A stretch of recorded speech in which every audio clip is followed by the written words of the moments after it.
பால் கொழுக்கட்டை ஈஸியா டேஸ்டியா செய்யலாமா? கொழுக்கட்டை மாவு 1/2 கிலோ அளவுக்கு 1/2 கிலோ வெல்லம் சரியா இருக்கும்.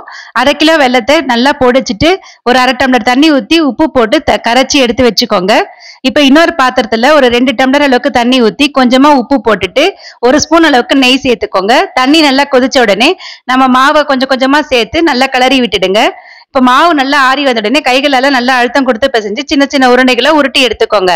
இப்ப ஒரு தேங்காவை நல்லா குட்டி குட்டி பீஸா அரிஞ்சு மிக்சியில போட்டு தேங்காய் பால் எடுத்துக்கலாம்.